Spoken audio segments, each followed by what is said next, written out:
Depression एक मानसिक बीमारी है जिसमें उदासी और कार्य से रुचि कम हो जाती है।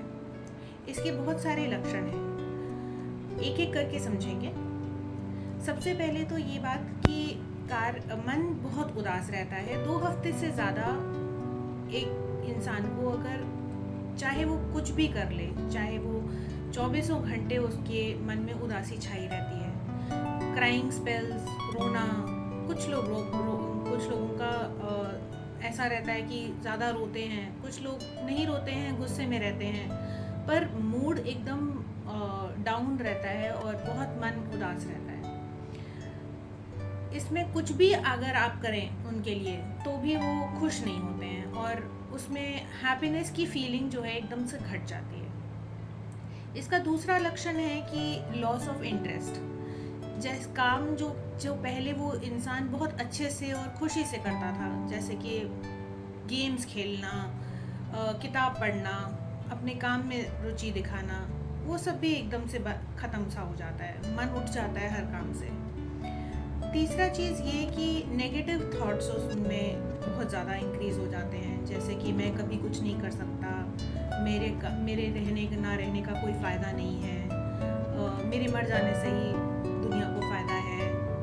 यहाँ तक कि सिर्फ नेगेटिव थॉट्स सिर्फ अपने लिए ही नहीं, दूसरों के लिए और अपने सिचुएशन के लिए भी नेगेटिव होते चले जाते हैं। नकारात्मक सोच ज़्यादा बढ़ जाती है, तो इंसान ये सोचने लगता है कि मुझसे कुछ नहीं होने वाला, मैं किसी भी काम में निपुण नहीं हूँ। डिप्रेशन का चौथा लक्षण ये है कि एनर्जी लेवल्स बहुत ही कम हो जाती है। इंसान को बहुत ऐसा फीलिंग आता है कि वो बिस्तर से उठे ही ना, कोई छोटे छोटे काम भी बहुत भारी लगने लगते हैं। ऐसा लगता है कि अगर सुबह उठें और कुछ छोटे मोटे घर के काम करने भी बहुत मुश्किल लगने लगते हैं। ऐसा लगता है कि ये तो मुझ पे बहुत बड़ा भार है। यहाँ तक कि जब मरीज आते हैं क्लिनिक में साइकेट्रिस्ट के पास, साइकोलॉजिस्ट के पास, तो ज़्यादातर यही बोलते हैं कि हमारे घर वाले सोचते हैं कि हम करना नहीं चाहते, हम लेज़ी हैं, हम आलसी हो गए हैं, पर सच बात ये है कि हमसे होता ही नहीं, मन ही नहीं करता उठने का। पांचवा लक्षण इसका ये है कि कंसंट्रेशन लेवल्स बहुत ही कम हो जाती हैं। इंसान पढ़ना चाह रहा है, एकेडमिक्स में है, कॉलेज का स्टूडेंट है, तो पढ़ाई से बिल्कुल मन हट जाएगा। आजकल देखा गया है कि 10th स्टैंडर्ड से लेके उम्र जब तक हम हैं तब तक डिप्रेशन के लक्षण दिखाई दे सकते हैं, किसी को भी हो सकता है। तो एकेडमिक कंसंट्रेशन जो है कम हो जाती है, जॉब जिसमें हम करते हैं उसमें से रुचि ख़त्म हो जाती है, तो कोई भी सही काम पूरी तरीके से कोई डिसीजन लेना भी बहुत मुश्किल हो जाता है। इसका छठा लक्षण ये है कि नींद या तो बहुत ज़्यादा हो जाएगी या फिर बहुत ही कम हो जाएगी, और खाना भी या तो हद से ज़्यादा खाएंगे या फिर एकदम खाना छोड़ देंगे और वेट लॉस हो जाएगा। तो ये डिपेंड करता है इंसान पर कि वो कैसे डिप्रेशन को मैनिफेस्ट कर रहा है। Last but not the least, सबसे ज़्यादा गहरा जो इसका लक्षण है वो है सुइसाइडल थॉट्स, माने अपने आप को ख़त्म कर देने की एक भावना शुरू हो जाती है। और ये चीज़ डिप्रेशन की सबसे ज़्यादा जानलेवा जो कहते हैं लक्षण है, सुइसाइडल आइडिएशन या सुइसाइडल थॉट्स, विचार आ जाना कि अब कुछ बचा नहीं जीवन में, ख़त्म कर देते हैं, जीने से मरना अच्छा लगने लगता है।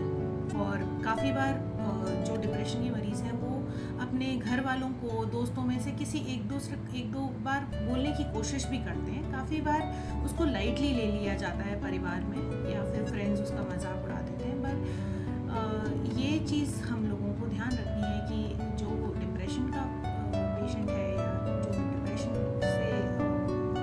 के रोग से परेशान है, उसको तब सबसे ज़्यादा सपोर्ट की ज़रूरत होती है, और ये कुछ कर नहीं जाए इसका ध्यान रखना चाहिए। तो सवाल ये उठता है, क्या डिप्रेशन किसको हो सकता है? डिप्रेशन किसी को भी हो सकता है। इसके बहुत सारे कारण हैं, बहुत सारे कॉजेस हैं। जैसे कि सबसे पहले तो बायोलॉजिकल कॉज है कि ब्रेन में कुछ केमिकल्स का सेक्रेट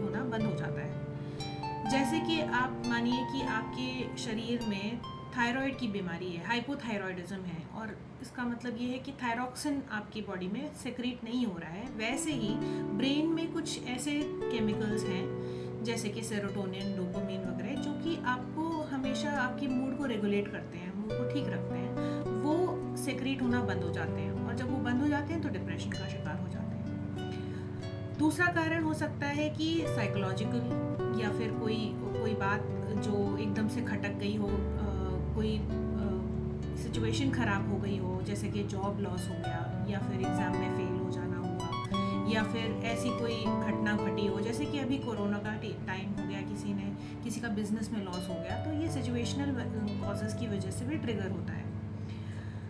चौथा ये कि अगर अब इंसान जब डिप्रेशन की तरफ बढ़ने लगता है तो अपने आप को दूसरों से तुलना करना शुरू कर देता है, या दूसरों को देखता है कि वो शायद खुश हैं और वो खुद अपने आप में खुशी नहीं पाता है, और नकारात्मक सोच शुरू हो जाती है। तो सोशली अपने आप को अलग करने लगता है, दूसरों से कटा रहने लगता है, और कटा रहने की वजह से लोग भी सोचते हैं ज़्यादा मतलब ये बात करना चाहता नहीं है, इसीलिए उससे बात करना छोड़ देते हैं। तो सोशल आइसोलेशन हो जाती है, जहाँ पे लोग उससे जितना पहले बात करते थे कम बात करते हैं, कम लोग फ़ोन करने लगते हैं। तो इस वजह से सोशल आइसोलेशन की वजह से ये चीज़ और बढ़ जाती है।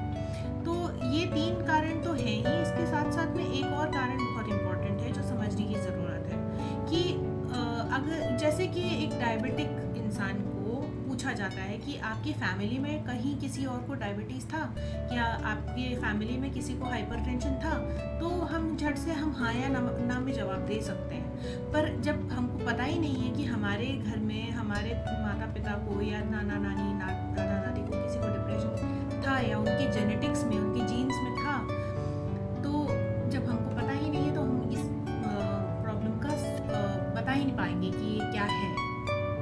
तो ये जेनेटिक रीज़न भी हो सकता है कि ये डिप्रेशन आपको पर्टिकुलरली हो सकती है।